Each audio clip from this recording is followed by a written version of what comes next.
Bom dia, meus amados irmãos. Graça e a paz do Senhor Jesus. Louvado seja sempre o nome do Senhor. Nós estamos percorrendo o Evangelho por meio da carta de Paulo aos Romanos. Chegamos no capítulo 8 e precisamos então fazer um apanhado do que vimos até agora.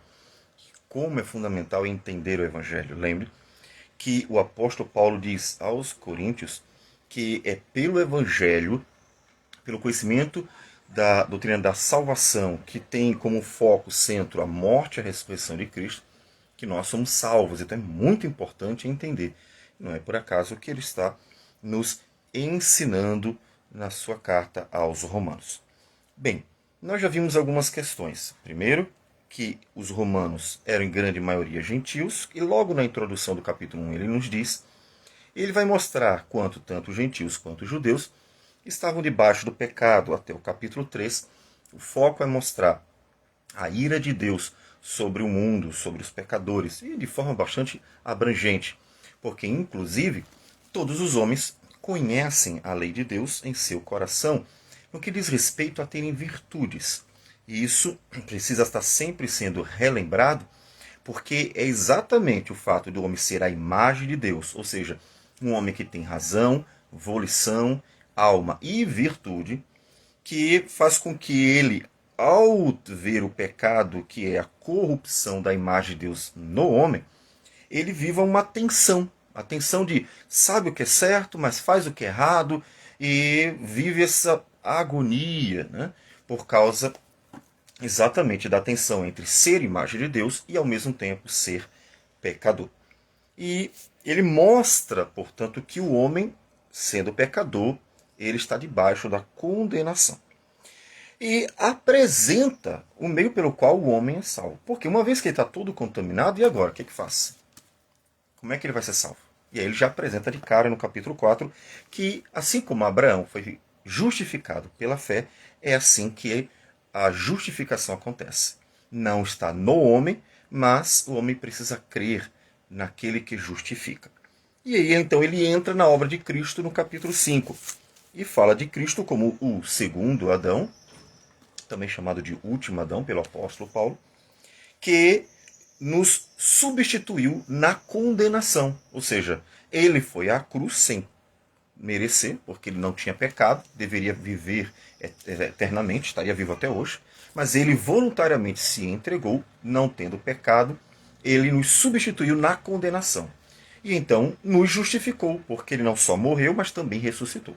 E aí no capítulo 6 ele fala que nós nos unimos a ele quando nós cremos, somos batizados, nós nos unimos a ele. E ao nos unir a ele, então nós nos tornamos participantes da sua morte e de sua ressurreição. Então nós morremos com ele na cruz, então o pecado foi pago. Colossenses, o apóstolo Paulo fala bem direitinho, o escrito de dívida foi quitado, foi pago, resolvido. Então nos unimos na morte para a justificação, mas também nos unimos na ressurreição, de modo que pela ressurreição nos unimos a ele para uma nova vida. Ou seja, agora nós vivemos em Cristo, que é o que Gálatas nos diz, né? Paulo nos diz, já não sou eu quem vive, mas Cristo vive em mim. Então somos unidos. E as perguntas, tá? Então o que a gente faz agora com essa vida? Porque ainda somos pecadores. Diz assim, olha, nós nascemos de novo, nós fomos unidos a Cristo na sua ressurreição. Então agora o nosso viver é Cristo. O nosso viver é viver segundo Cristo. Então não dá para viver mais em pecado, não dá mais para viver segundo o pecado que antes nós vivíamos. E nos mostra que morremos para o pecado, portanto devemos buscar viver para a glória de Deus. E surge uma questão que ele vai trabalhar no capítulo 7, mas como eu vou viver para a glória de Deus se eu ainda sou pecador? Percebe? Então, aí ele vai mostrar duas coisas. Primeiro, ele vai mostrar que mortos para o pecado, nós devemos cultivar a vontade do Senhor. Ele depois vai explicar como isso vai acontecer. E depois então ele vai dizer assim, tá, mas não é a lei. Então a lei é que vai me resolver o problema, vai santificar e eu vou conseguir viver para a glória de Deus pela lei. Ele diz, não. Aí o capítulo 7 diz, vocês quando morreram, ou qualquer um, aí vem a questão, Ele fala aos que falam, ele fala aos que conhecem a lei.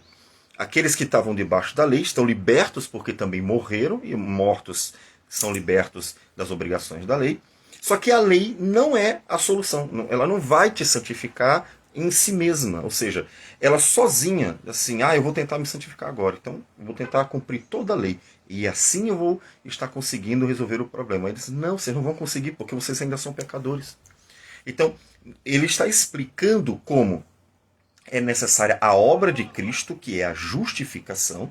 E agora ele vai explicar, e que ele começa no capítulo 7 fazendo a transição, como é necessária a obra do Espírito Santo.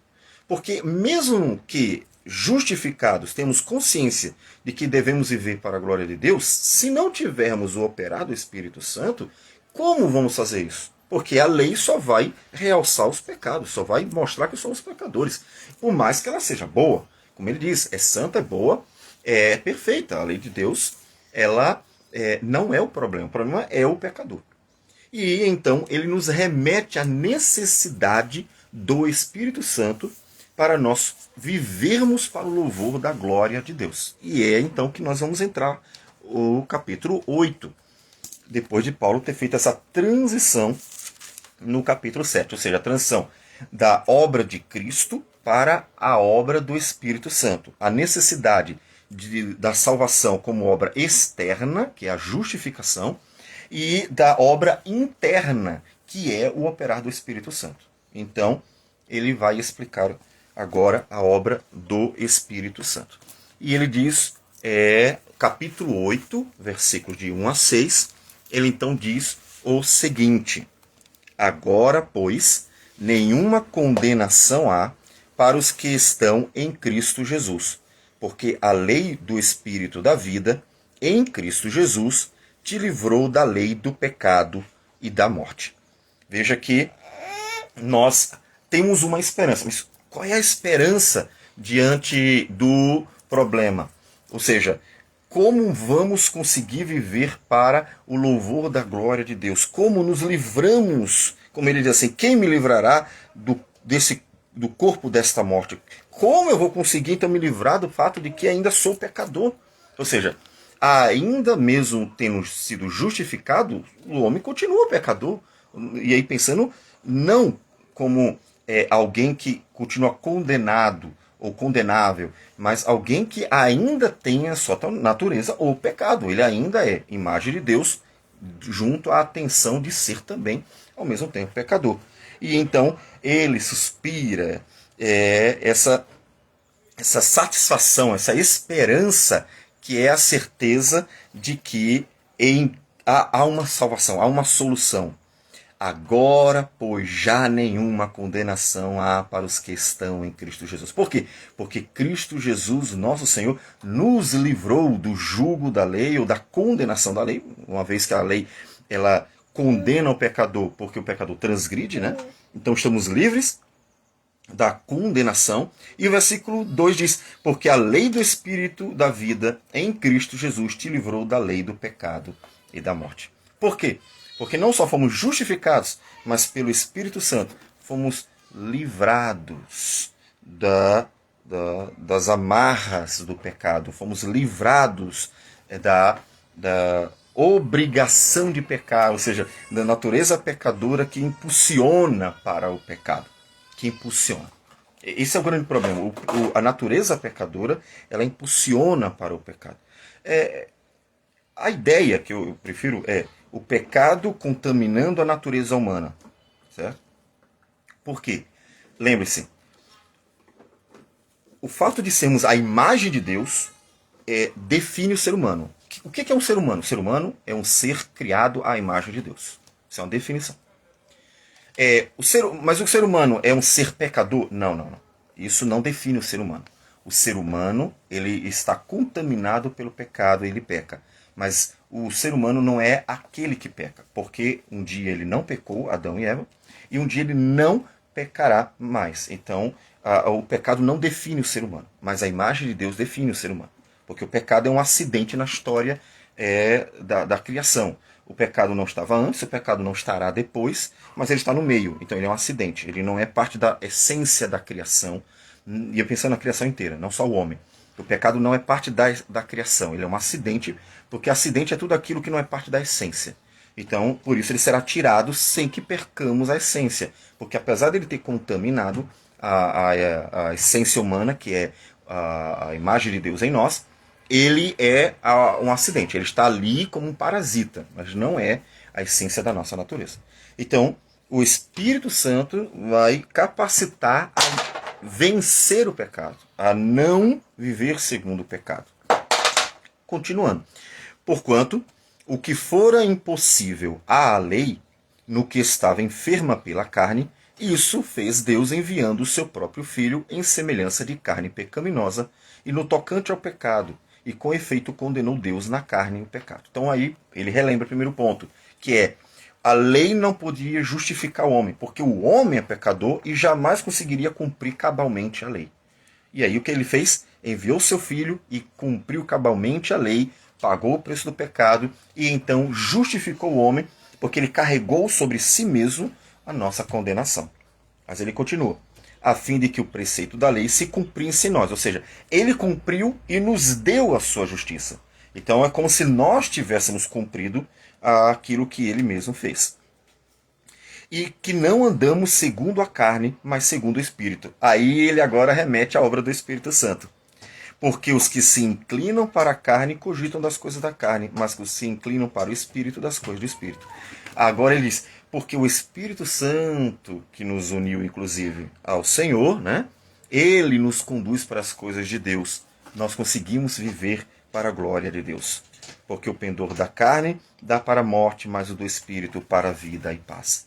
Assim, Jesus Cristo, ele venceu, cumpriu cabalmente a lei, e o Espírito do Senhor nos conduz a Cristo, e em Cristo nos conduz à vida, àquilo que é santo, bom e agradável ao Senhor. E aí é a questão que ele veio respondendo antes. Vamos permanecer no pecado? Acho que não. O Espírito do Senhor conduz para a vida, conduz para a santificação, conduz para o que é bom. Devemos pecar porque não estamos debaixo da lei? De modo nenhum, porque o Espírito do Senhor conduz para aquilo que é bom, para aquilo que é virtuoso, para aquilo que é agradável a Deus. Percebe? Então, ele nos mostra que como satisfazer, então, a santidade de Deus? Vivendo pelo Espírito do Senhor. Por isso que nas cartas de Paulo, vivam no Espírito e vocês não vão satisfazer as concupiscências da carne. E ele está falando para cristãos. Em Gálatas, quando ele fala que eles deveriam viver segundo o Espírito Santo, ele não está falando para o mundo, se convertam que vocês nunca mais vão pecar. Não. Ele está falando para cristãos, vocês têm que viver sendo dirigidos pelo Espírito de Deus. Porque se vocês se deixam levar pela carne, as obras da carne são essas aqui. Aí ele fala das obras da carne. Mas se vocês forem conduzidos pelo Espírito de Deus, o Espírito de Deus, aí ele menciona o fruto, né? Amor, alegria, paz e assim por diante. Ou seja, o Espírito de Deus, ele conduz para as virtudes.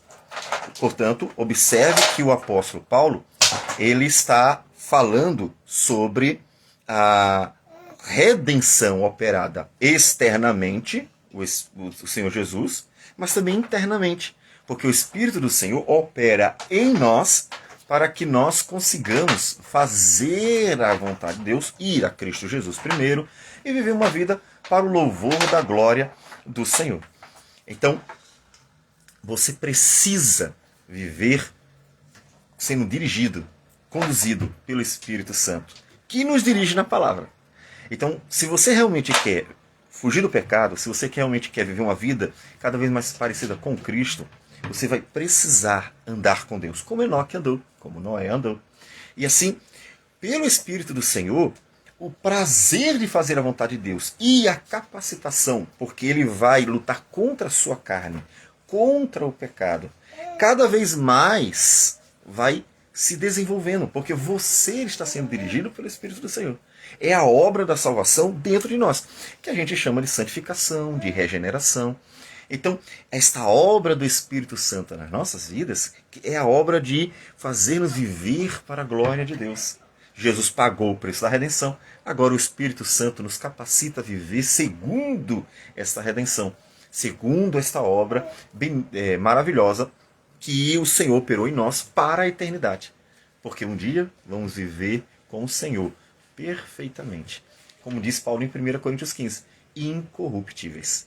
E assim nós vamos desenvolvendo com a esperança da conclusão, quando o Senhor vier e então nos transformar a nossa vida totalmente para vivermos para a glória de Deus para sempre. Vamos orar ao Senhor. Senhor Deus amado, bendito o teu nome. Agradecemos por tudo. Pela obra externa de Cristo, pela obra interna do Espírito Santo, pela certeza de que, não tendo nossa capacidade em nós mesmos para fazer a tua vontade plenamente, temos, Senhor Deus, como descansar, confiar e buscar no teu Espírito, ó Deus, essa capacitação para que a tua palavra, Senhor Deus, possa ser praticada, a fim de que nós glorifiquemos o teu nome. Que o Senhor receba a nossa gratidão por isso, e tudo isso em nome do Senhor Jesus. Amém, Senhor. Que Deus abençoe a todos e tenham um bom dia.